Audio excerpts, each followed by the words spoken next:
Hello friends, मैं अमन sir आप सबका आपके अपने चैनल इंग्लिश फाउंडेशन कोर्स में एक बार पुनः स्वागत करता हूं।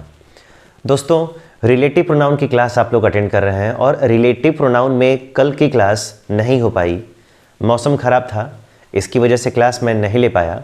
नेटवर्क का बड़ा इशू आ रहा था। पिछले क्लास में आप लोगों ने देखा भी होगा कि नेटवर्क अच्छे से परफॉर्म नहीं कर पा रहा था। तो रिलेटिव प्रोनाउन की ये जो क्लास होगी इस क्लास में आज हम रिलेटिव प्रोनाउन के दूसरे पहलुओं पे बात करेंगे। तो आज हम सीखेंगे कि हु और हुम में कितने का डिफरेंस है। हु और हुम में कितने का डिफरेंस है, आज की क्लास उस पर आधारित है। दोस्तों, फटाफट कॉपी पेन लेके बैठिए और तब जाके आपको पढ़ने में मजा आएगा कि रिलेटिव प्रोनाउन आखिर भरते कैसे हैं।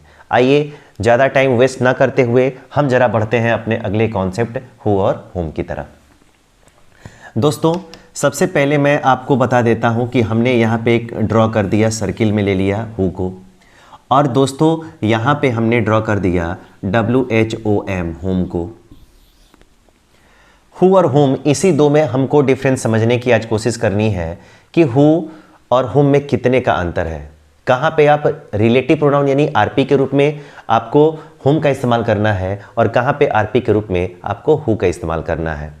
इन्हीं दो पहलुओं पे हम बात करेंगे और तब जाके हम तीसरे पहलू पे बात करेंगे। दोस्तों, सबसे पहले रिलेटिव प्रोनाउन के इस क्रम में अगर हम आगे बढ़ेंगे तो आगे बढ़ते क्रम में हम एक आपको यहाँ पे बताना चाहेंगे कि हु जो होता है वो सब्जेक्ट होता है। हु क्या होता है?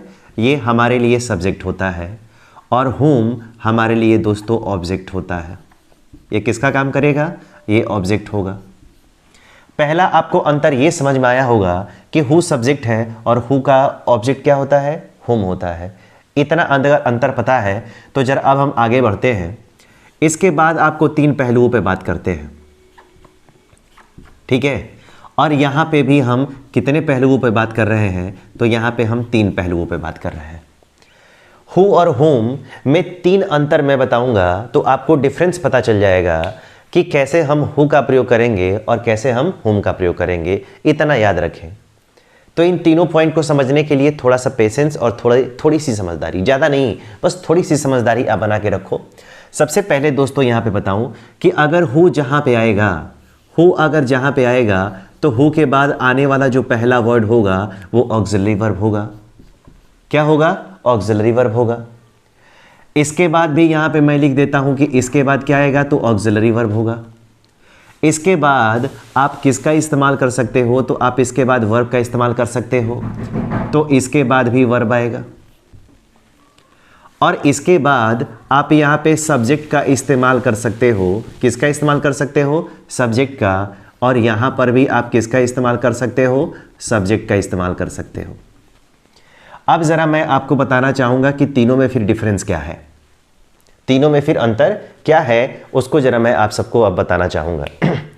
डियर फ्रेंड्स, जितने लोग बाद में जुड़ रहे हैं, जितने लोग अभी अभी जुड़े हैं, उनको मैं एक बार क्विक रिकवर करा दूँ कि दोस्तों ये जो टॉपिक चल रहा है वो रिलेटिव प्रोनाउन का टॉपिक है और रिलेटिव प्रोनाउन में हम हु और हुम में डिफरेंसेस को क्या कर रहे हैं? सीखने की कोशिश कर रहे हैं। हु और हुम में डिफरेंसेस सीखने की कोशिश कर रहे हैं। पिछली क्लास में मैंने बताया था हु और दैट में डिफरेंस क्या था। आज हु और हुम में डिफरेंस क्या है वो जरा मैं आप सबको समझा रहा हूं। तो पहला डिफरेंस, अगर हु यहाँ पे जहाँ पे आपको आरपी के रूप में अगर हु को रखना होगा तो हु के बाद आने वाला जो पहला वर्ड होगा ऑक्सिलरी वर्ब होगा। हेल्पिंग वर्ब यानी इज एम आर का प्रयोग कहाँ करोगे ये आपको देखना है। अगर यहाँ पे हेल्पिंग वर्ब आया है और आपके पास अगर ऑप्शन है कि हु और यहाँ पे आपको हुम भरना है तो दोस्तों हु स्वयं सब्जेक्ट होता है और ये ऑब्जेक्ट होता है। पहली पॉइंट, अगर यहाँ पे हु सब्जेक्ट है और यहाँ पे हुम ऑब्जेक्ट है, इसका मतलब है कि सब्जेक्ट के बाद हेल्पिंग वर्ब का प्रयोग तो कर सकते हैं लेकिन ऑब्जेक्ट के बाद हेल्पिंग वर्ब का प्रयोग क्या कर सकते हैं? नहीं कर सकते हैं। आई बात समझ में? अगर हु सब्जेक्ट है तो सब्जेक्ट के बाद हेल्पिंग वर्ब तो कर सकते हैं लेकिन ऑब्जेक्ट के बाद अगर हुम ऑब्जेक्ट है तो ऑब्जेक्ट के बाद हेल्पिंग वर्ब करेंगे तो क्या हो जाएगा? गलत हो जाएगा। पहला चीज़। और पहला चीज़ अगर आपने कर लिया तो ज़रा मैं इसी पे आपको एक पहला प्रश्न देना चाहूँगा। अगर क्वेश्चन दोस्तों यहाँ पे लिख लिया जाए दिस इज़ दी, उसके बाद आगे MAN मैन, यहाँ पे दोस्तों भरने के लिए हमारे पास ऑप्शन कितने का है? यहाँ पे हु और हुम का हमारे पास ऑप्शन है। ठीक है। उसके बाद आ गया इज़, उसके बाद आ गया रनिंग फास्ट, उसके बाद आ गया रनिंग फास्ट। एक क्वेश्चन हो गया आपके पास। ये जो पहला पॉइंट मैंने बताया है, इस पहले पॉइंट पे मैंने ये पहला क्वेश्चन दे रखा है, हु और हुम में कितने का डिफरेंस है। जब आप लोग को पढ़ाया तो यहाँ पे ऑप्शन है आपके पास ऑप्शन ए का है और ऑप्शन यहाँ पे किसका है, बी का है। अगर इन दोनों में से दोस्तों भरना है तो बड़े आराम से भरिए। अगर यहाँ पे मैं बात करूँ कि इसके बाद आने वाला जो पहला शब्द है यहाँ पर वो क्या है, किसके फॉर्म में है, तो ऑक्सिलरी वर्ब के फॉर्म में है। और अभी मैंने बताया कि हु स्वयं सब्जेक्ट होता है जिसके बाद आप हेल्पिंग वर्ब कर सकते हो, लेकिन हुम तो ऑब्जेक्ट होता है और ऑब्जेक्ट के बाद कभी हेल्पिंग वर्ब का इस्तेमाल नहीं होता है। इसका मतलब है कि हेल्पिंग वर्ब आया है, इसका मतलब कि हु हमारा करेक्ट है और हुम क्या है, गलत है। आई बात समझ में? ये बड़ा आसान है, इसमें ज़्यादा टेंशन रखने वाली बात नहीं है। अगर यहाँ पे सब्जेक्ट के बाद हेल्पिंग वर्ब का इस्तेमाल होता है, इसका मतलब है कि यहाँ पे हु आंसर करेक्ट है और हुम तो ऑब्जेक्ट है और ऑब्जेक्ट के बाद कभी हेल्पिंग वर्ब का प्रयोग करते नहीं है, नहीं करते हैं ना। आपका पहला सॉर्ट आउट हो गया। अब रहा सवाल कि ये तो पहला हल सॉल्व कर लिया हमने। अब ज़रा बात करते हैं कि इस दूसरे की कहानी क्या है। अगर दोस्तों ये सब्जेक्ट है तो सब्जेक्ट के बाद आप वर्ब का प्रयोग कर सकते हैं। सब्जेक्ट है तो उस सब्जेक्ट के बाद ही वर्ब का प्रयोग करते हैं, क्योंकि सेंटेंस का तो पैटर्न ही होता है ना, subject verb agreement, subject verb और एग्रीमेंट। सब्जेक्ट के बाद ही वर्ब आता है, सब्जेक्ट वर्ब ऑब्जेक्ट होता है, यानी सब्जेक्ट आएगा उसके बाद वर्ब आएगा उसके बाद ऑब्जेक्ट आएगा।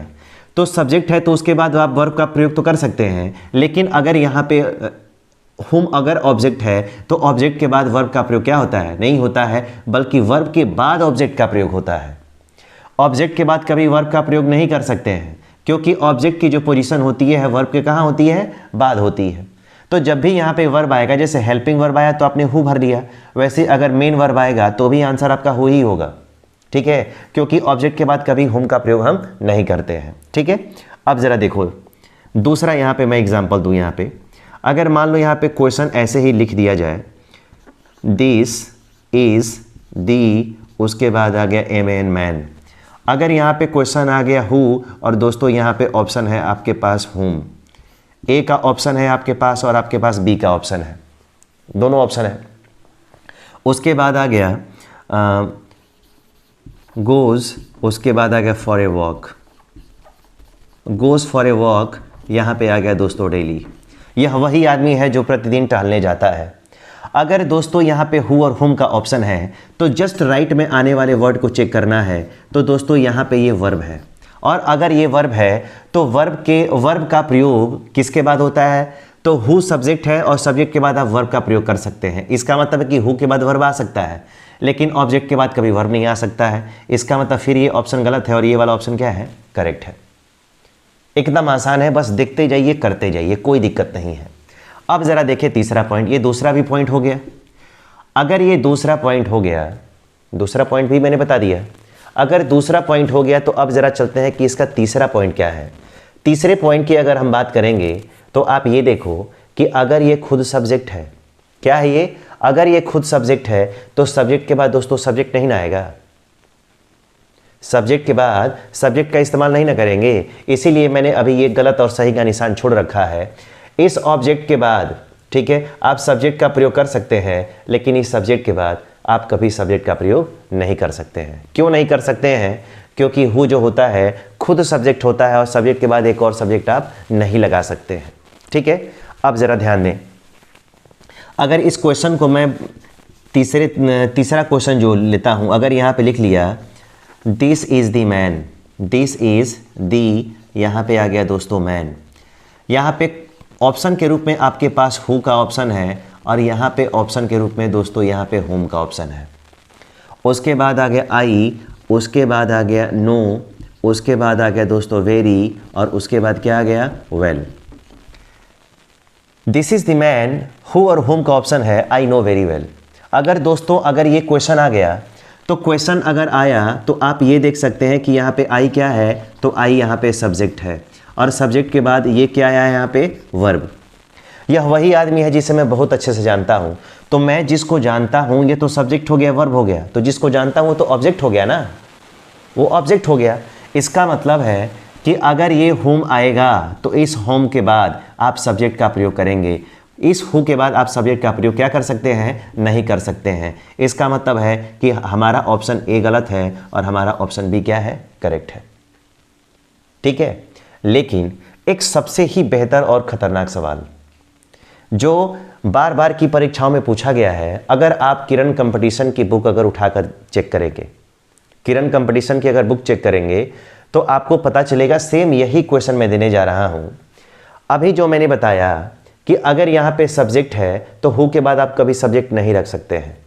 सब्जेक्ट का इस्तेमाल किसके बाद होगा, होम के बाद होगा। लेकिन यहां पे होम करेक्ट है, लेकिन सेम यही क्वेश्चन दूंगा, वहां पे करेक्ट क्या हो जाएगा, हु हो जाएगा। उसका थोड़ा सा एक तरीका देखना है। अगर रूल्स मैं लिखवाने लगूं, चाहे आप लिखने लगूं, तो बहुत लेंदी है, बहुत सारे फॉर्मूले हैं, लिखते लिखते आप थक जाएंगे। लेकिन कुछ ऐसे तरीके आपको सोचने चाहिए जिससे आप कम समय में और कायदे से उस कॉन्सेप्ट को समझ सके। तो मैं क्वेश्चन लिख के आपको समझाने की कोशिश कर रहा हूं। अगर यहाँ पे आज भी मौसम खराब है, अगर यहाँ पे क्वेश्चन आ गया दिस, यहाँ पे आ गया इज, दी, यहाँ पे आ गया मैन, और यहाँ पे आ गया हु, और यहाँ पे दोस्तों क्या आ गया, WHOM, whom. A option, B option. उसके बाद आ गया आई नो, ठीक है, इज, ए, उसके बाद आ गया टीचर। अब ज़रा आओ, अब ज़रा देखो कि ये क्वेश्चन कैसे होगा। अगर मैं आप लोगों से केवल मीनिंग नहीं पूछूं, मैं कभी पढ़ाऊंगा तो उसका मीनिंग मैं आप लोगों से पूछ ही नहीं सकता, कभी भी मैं किसी से नहीं पूछता हूं। मैं उस लेवल पे जाके काम करना चाहता हूं कि अगर जो बच्चा केवल अंग्रेजी पढ़ सकता है उसके आंसर को कैसे ग्रामेटिकली करेक्ट कर सकता है, भले ही वह उसका मतलब जाने या ना जाने। क्योंकि परीक्षा में जब आप बैठोगे तो परीक्षा में जिस प्रकार लड़ाई में, ठीक है, हर चीज़ जायज़ होती है, जिस प्रकार लड़ाई में हर चीज़ जायज़ होती है, everything is fair in love and war. लोग बोलते हैं कि अगर वो बात अगर मोहब्बत की हो, बात अगर लड़ाई की हो, तो उसमें हर चीज़ जायज़ होती है। उसी तरीके से अगर आप एग्ज़ाम में बैठ रहे हो, एक परीक्षार्थी के क्या सबसे बड़ा फ्रेम क्या होना चाहिए, उसके लिए उसका फ्यूचर होना चाहिए, उसके लिए उसकी आने वाली परीक्षाएं होनी चाहिए। एक विद्यार्थी के लिए उसकी सबसे बड़ी लड़ाई क्या होनी चाहिए, उस विद्यार्थी के लिए उसकी सबसे बड़ी लड़ाई उसकी आने वाली परीक्षाएं होनी चाहिए। उसके मन में जितनी भी अज्ञानता है, इग्नोरेंस है, वो होना चाहिए। जो भी उसकी समस्याएं हैं टुवर्ड्स हिज सब्जेक्ट, उसके विषय के प्रति जो उसकी कमियां हैं वो होनी चाहिए। और उसको समाप्त करने के लिए, उसको लड़ने के लिए आपको हर एक तरीका अपनाना चाहिए, जिससे आप आने वाले दिनों में अपनी कमियों को पहचान के एक अच्छा काम कर सकें। तो चलिए, यहाँ पे मैं वही ट्राई कर रहा हूँ कि आप कैसे करोगे। अगर मैं पूछूंगा कि इन सारे क्वेश्चंस को ऐसे लगा लो, सारे क्वेश्चंस को आप ऐसे लगा लो और देखो कि कितने शब्दों का डिफरेंस मैंने दिया है। अगर मैं आपको समझाऊं तो एक पहला यहाँ पे दूं, ये बताओ यहाँ पे अगर दिस के बारे में बात करूं, इस के बारे में, द के बारे में, मैन के बारे में, हु के बारे में, हुम के बारे में, सब कुछ सेम है। आई के बारे में, नो के बारे में। अगर यहाँ पे वेरी वेल है तो इस वेरी वेल को हमने क्या किया है, हटा दिया है। और इस वेरी वेल को जब मैंने हटा दिया है तो दोस्तों यहाँ पे आप ध्यान से देख सकते हैं कि यहाँ पर मैंने लिख दिया सब्जेक्ट, सब्जेक्ट के बाद हमने यहाँ पे लिख दिया वर्ब, और वर्ब के बाद हमने लिखा है हेल्पिंग वर्ब। यहीं पे सबसे बड़ा इंपॉर्टेंट पॉइंट है। दोस्तों ध्यान से सुनने की और समझने की कोशिश करिए कि क्या इज एम आर का प्रयोग, क्या हेल्पिंग वर्ब का प्रयोग सब्जेक्ट के बाद होता है। तो अभी आपने यहाँ पे सब्जेक्ट है तो सब्जेक्ट के बाद किया है ना, सब्जेक्ट के बाद आप हेल्पिंग वर्ब का प्रयोग करेंगे और हेल्पिंग वर्ब के बाद आप वर्ब का प्रयोग करेंगे, हेल्पिंग वर्ब के बाद आप वर्ब का प्रयोग करेंगे। लेकिन जब भी आपको कोई ऐसा क्वेश्चन दिखाई दे, जब भी आपको कोई ऐसा प्रश्न दिखाई दे जिसमें सब्जेक्ट आया हो, सब्जेक्ट के बाद वर्ब आया हो और इस वर्ब के बाद अगर कोई हेल्पिंग वर्ब आया हो, अगर वर्ब के बाद अगर हेल्पिंग वर्ब आया हो, तो यहाँ पे अगर इतना अगर मैं पहलू बताऊं तो इसको देख के आपका आंसर यहाँ पे हुम होना चाहिए, क्योंकि आई सब्जेक्ट आ गया तो सब्जेक्ट के साथ हुम का प्रयोग करना चाहिए। लेकिन अगर इस वर्ब के बाद अगर आपको हेल्पिंग वर्ब दिखा, इसका मतलब आपका आंसर हुम नहीं, आपका आंसर क्या होना चाहिए, हु, और यही होगा। अब बहुत सारे बच्चे पूछेंगे कि सर ये कैसे, अभी तो यहाँ पे नो आ गया और यहाँ पे हुम के बाद अगर सब्जेक्ट आ गया तो आपने हुम को सही किया। तो मेरे प्यारे छात्रों, मेरे प्यारे विद्यार्थियों, ज़रा ध्यान से देखने की कोशिश करो। इस नो का प्रयोग आई के लिए हुआ है और इस का प्रयोग किसके लिए किया गया है? तो इस का प्रयोग हु के लिए किया गया है। यानी दिस इज द मैन हुम आई नो, जिसे मैं जानता हूँ, ठीक है, हु इज़ अ टीचर, जो एक क्या है? टीचर है। ध्यान से जरा समझो, दिस इज द मैन, यह वही आदमी है, हुम आई नो, जिसे मैं जानता हूँ, who is very teacher, who is a teacher. मैं उस व्यक्ति को जानता हूँ जो टीचर है, जिसे मैं जानता हूँ वो क्या है? टीचर है। तो जब भी यहाँ पे मेन वर्ब के बाद अगर हेल्पिंग वर्ब आए तो आपका आंसर हु नहीं, अरे सॉरी, हुम नहीं, बल्कि क्या होना चाहिए? बल्कि आपका आंसर हु होना चाहिए। तो हु और हुम में यही डिफरेंस है, हु और हुम में यही डिफरेंस है। अगर आप लोग समझ रहे हैं तो एक चीज़ अगर ये हो गया तो ज़रा इसको नोट कर लें, इसका स्क्रीनशॉट ले लें, ठीक है, चाहे लिख रहे होंगे तो अच्छी बात है। अब ज़रा मैं इसके अगले कॉन्सेप्ट को समझा रहा हूँ, ठीक है। इसका अगला पॉइंट क्या है, ज़रा उसको ध्यान से देखिए। इसका अगला पॉइंट बेहद ही महत्वपूर्ण है।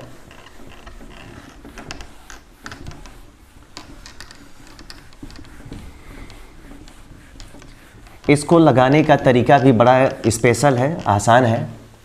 क्या करोगे ज़रा, अगर क्या करना है तो एक चीज़ के माध्यम से मैं आपको समझाना चाहूँगा। अगर दोस्तों कभी यहाँ पे अगर मैंने आई ले लिया तो आई का जो ऑब्जेक्ट होता है क्या होता है? मी, और तीसरा क्या होता है? माई, चौथा रूप इसका क्या होता है? माइन, और पांचवा क्या होता है? तो पांचवा होता है माई सेल्फ। क्या होता है? My self. ठीक उसी तरीके से अगर मैं हु के बारे में बात करूं तो यहाँ पे पहला हो गया हु।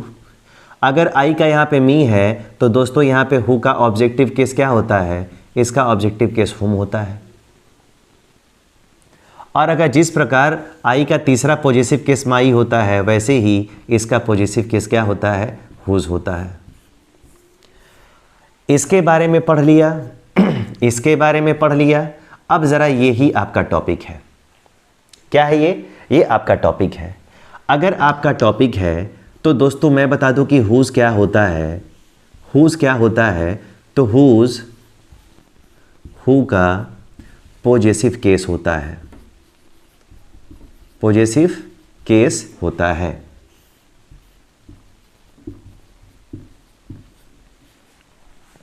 हु क्या होता है?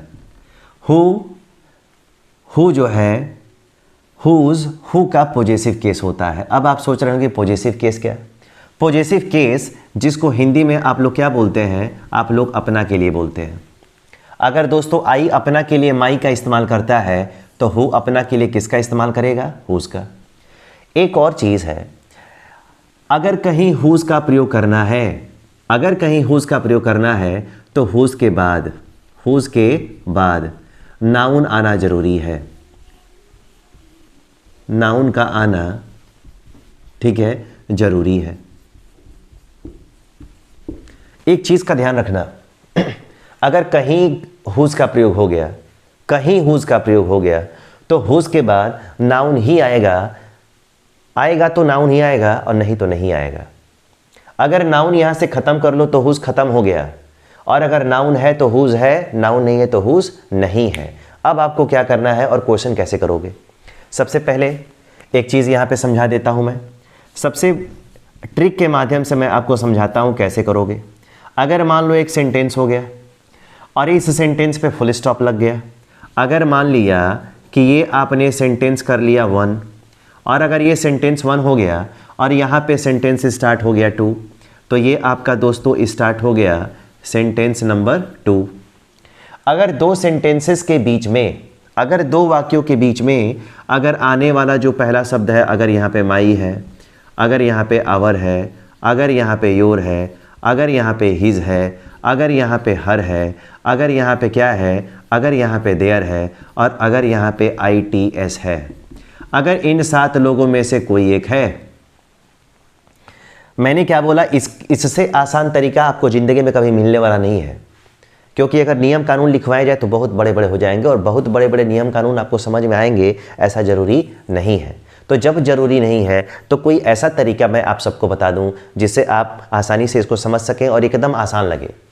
बस सेंटेंस में देखने में आए कि हाँ ये है तो हमको ये कर देना है। अगर मान लो मैंने कहा कि अगर आपने कोई सेंटेंस देखा, इस सेंटेंस में ए लिखा है कि इस सेंटेंस में बी लिखा है कि इस सेंटेंस में सी लिखा है कि इस सेंटेंस में जेड लिखा है, उससे हमको कोई लेना देना नहीं है। कुछ भी लिखा हो हम नहीं जानते हैं, ए टू जेड लिखा हो यहाँ पे, ठीक है। लेकिन जब दूसरे सेंटेंस की शुरुआत हो तो उस दूसरे सेंटेंस के शुरुआत में या तो पहला शब्द क्या हो, माई हो, या तो पहला शब्द आवर हो, या तो पहला शब्द योर हो, या तो पहला शब्द हीज हो, या तो पहला शब्द हर हो, या तो पहला शब्द देयर हो, या कोई पहला शब्द क्या हो, इट्स हो, ठीक है। अब इसके बाद क्या आएगा उससे भी हमको कोई मतलब नहीं है। हमको बस मतलब इतना है कि पहला सेंटेंस आ गया और पहले सेंटेंस में आने वाले फुल स्टॉप के बाद पहले शब्द ये होने चाहिए। इन सातों में से अगर किसी से वाक्य की शुरुआत हो गई तो इन सारों को काट देंगे और इसको कट करने की जगह पे इनके स्थान पे दोस्तों क्या लगा देंगे, इनके स्थान पे केवल हुज को रख देंगे। हमारा आंसर यही हो जाएगा। अब देखो कितना आसान है। मैंने कहा इसमें ABCD लिखा हो, लेकिन अगर दूसरा सेंटेंस है, अगर दूसरे सेंटेंस में इसकी शुरुआत अगर इन सातों में से किसी एक शब्द से हो रही हो तो आगे यहाँ पे सेंटेंस में क्या लिखा है हमको उससे भी कोई मतलब नहीं है। बस हम इसको हटाएंगे, इन सबको कट करेंगे और इनको कट करने के बाद इसके जगह पे क्या कर देंगे, इसके जगह पे हुज कर देंगे, हमारा आंसर बन जाएगा। आई बात समझ में? तो ऐसे आपको काम करना है। अब ज़रा देखिए क्वेश्चन मैं कैसे दे रहा हूँ। अगर यहाँ पे लिख लिया जाए दिस इज़, यहाँ पे आ गया दिस इज़ दी, यहाँ पे आ गया WOMAN वुमेन, ठीक है, फुल स्टॉप, ठीक है। उसके बाद आ गया हर SON सन, इज़ वेरी, और उसके बाद आ गया इंटेलिजेंट। अब ज़रा देखिए ये क्वेश्चन आ गया, और अगर ये क्वेश्चन आ गया तो ज़रा मैं जो यहाँ पे अभी बताया हूँ उस हिसाब से उस पहलू पे आप इसको समझने की कोशिश करिए कि आपको कैसे करने के लिए मैंने बोला। अगर यहाँ पे मैंने कहा दोस्तों कि अगर पहले सेंटेंस में क्या लिखा है उससे ABCD लिखा है कि क्या लिखा है उससे हमको कोई मतलब नहीं है। यहाँ पे दिस इज़ दी वुमेन लिखा है कि दिस इज़ दी मैन लिखा है कि दिस इज़ दी बॉय लिखा है, दिस इज़ दी कुछ भी लिखा है, कुछ भी लिख दिया है। और अगर इस आने वाले फुल स्टॉप के बाद आने वाला अगर पहला शब्द या माई हो, आवर हो, योर हो, हिज हो, हर हो, तो हर आ गया ना। मैंने कहा कि आगे भी क्या लिखा है उससे भी हमको कोई मतलब नहीं है, उससे भी हमको कोई मतलब नहीं है। अगर आपको रिलेटिव प्रोनाउन यूज करना है तो इसको हटाएं और यहाँ पे हुज लगा दें, आपका आंसर है। तो आंसर करोगे तो क्या करोगे, यहाँ पे लिखना दिस इज दी, यहाँ पे लिखना WOMAN वुमेन। इस फुल स्टॉप को और यहाँ पे हर को, इन दोनों को हटाना है तो इन दोनों की जगह पे क्या लिख देना है, इन दोनों की जगह पे लिख देना है हुज। और हुज के जगह पे, हुज के बाद अगर सन है तो सन लिखें, इज़ है तो इज़ लिखें, वेरी है तो वेरी लिख दें, और अगर इंटेलिजेंट है तो यहाँ पे इंटेलिजेंट है। मैंने कहा कि जो लिखा हो उसको उतारना है, उसके बारे में अब ज़्यादा आपको सोचने की ज़रूरत नहीं है। आई बात समझ में? बड़ा आसान है। और आसान है तो ज़रा एक और क्वेश्चन करके ज़रा आसान कराते हैं। अगर यहाँ पे लिख दिया जाए ISAW, आई सा दी स्टूडेंट, आई सा दी स्टूडेंट, ठीक है, और उसके बाद आ गया हीज बुक, ठीक है, वॉज, उसके बाद आ गया लॉस्ट, और उसके बाद क्या आ गया, यस्टरडे। ये आपको प्रश्न बना दिया मैंने। और अगर प्रश्न बना दिया तो ज़रा फिर से उस नियम को एक बार से रिकॉल करते हैं, उस आसान तरीके को फिर से समझने की कोशिश करते हैं कि अगर पहले सेंटेंस में क्या आया है उससे हमको कोई मतलब नहीं है, ए लिखा है कि बी लिखा है कि डायरेक्ट जेड लिख दिया है, आप छोड़ दीजिए। अगर इस फुल स्टॉप के बाद, अगर इस फुल स्टॉप के बाद जिस प्रकार हर आ गया, क्या उस फुल स्टॉप के बाद, क्या इस फुल स्टॉप के बाद यहाँ पे आने वाला शब्द कौन सा है, हिज है ना, तो हिज है कि नहीं, यहाँ पे है। और अगर है तो इसको कट करके और यहाँ पे आपको किसको लगाना है, आपको हुज का प्रयोग करना है। इसका मतलब है कि अगर हम यहाँ पे इन दोनों को हटा दें, इन दोनों को कट कर दें, तो इसकी जगह पे दोस्तों हम क्या लगा देंगे, हुज। तो लेफ्ट वाला सेंटेंस उतार देंगे और राइट वाला उतार देंगे। यही हमारा क्वेश्चन हो गया और यही आपका क्या हो गया, RP हो गया। कुछ नहीं करना है। अब इतना भी नहीं करोगे तो क्या करोगे यार, एकदम आसान है बच्चे। अगर आप लोग थोड़ा सा भी, मैं तो कहता हूँ कि ज़िंदगी जीने का तरीका बहुत आसान है। हर मोमेंट को मोमेंट वाइज अगर आप इंजॉय कर पाते हैं तो आपके पास जीने का तरीका बेहतरीन है। जीने का तरीका आपके पास बेहतरीन है और ज़िंदगी यही जीने के मायने हैं। जिस समय पढ़ाया जाए उस समय पढ़ लो और जिस समय एंजॉय करने का टाइम उस समय एंजॉय करो। हीरो हीरोइन को देख लो, भिखारी बना दो तो भिखारी की एक्टिंग में भिखारी भी देख के उनको शर्मा जाए।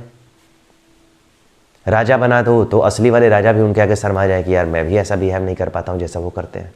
तो वो हीरो हीरोइन में एक क्वालिटी है। हर इंसान बुरा नहीं होता है और हर इंसान अच्छा भी नहीं होता है। हर इंसान में कुछ अच्छी क्वालिटी है। अगर मैं ही हूँ तो मेरे में कुछ अच्छी क्वालिटी है तो कुछ बुराई भी है। मैं अपने लिए अच्छा हो सकता हूँ, कई लोगों के लिए अच्छा हो सकता है, लेकिन कुछ लोगों के लिए अच्छा नहीं हो सकता हूँ। हर इंसान हर आदमी के लिए अच्छा नहीं हो सकता है, ठीक है। मैं ये भी कहता हूँ कि आपको जहाँ से भी, जिस इंसान से भी अगर कोई अच्छी चीज़ें आपको मिल रही हैं तो उसकी अच्छाई को ले लो और इंसान को छोड़ दो। भारतीय जो संस्कृति और सभ्यता है वो इतने पता नहीं कितने हजारों साल से है और आज भी है। क्यों है? क्योंकि एक हमारी परंपरा रही है, हमारा एक ट्रेडिशन रहा है कि हम अच्छी चीज़ों को एडॉप्ट कर लेते हैं और गंदी चीज़ों को छोड़ देते हैं। उसी तरीके से आप किसी इंसान के अंदर अगर कोई अच्छाई है तो उसको ले लो, बाकी बुराई छोड़ दो। तो आप एक मोमेंट इवेंट को जिए और कैसे जिए अब ये आप जानते हैं। मैं केवल आपको मदद कर सकता हूँ। तो ये हु हुम, ठीक है, दैट और हुज का कॉन्सेप्ट मैंने आप सबको बताया। आज की क्लास यहीं पे स्टॉप करूँगा क्योंकि एक क्लास और 35 या 40 मिनट की लेनी पड़ेगी ताकि बाकी रिलेटिव प्रोनाउन के कॉन्सेप्ट को मैं आसानी से क्या कर सकूँ, समझा सकूँ। तो सर डियर स्टूडेंट्स, मिलेंगे कल। एक रिलेटिव प्रोनाउन की हो सकता है कि ये लास्ट वीडियो हो, कल की जो क्लास हो वो लास्ट क्लास हो रिलेटिव प्रोनाउन का। उसके बाद प्रोनाउन का चैप्टर अब जल्दी ही सॉर्ट आउट होने वाला है। तो इसको आप कायदे से कहीं लिख डालिए। नहीं समझ में आए तो वीडियो को एक बार और देखेंगे तो आपको निश्चित ही 100% आपको समझ में आएगा, इसकी मेरी गारंटी है। दोस्तों चलिए अब आप लोग खाना वाना खाइए, एंजॉय कीजिए, ठीक है। बहुत टाइम ले लिया मैंने आप सबका। और हाँ, जितने लोग नए हैं वो वीडियो को लाइक, शेयर और सब्सक्राइब करना बिल्कुल भी नहीं भूलेंगे। मिलेंगे कल फिर 8 बजे डेली 8 o'clock, ठीक है। तब तक के लिए आप सब लोगों को गुड नाइट।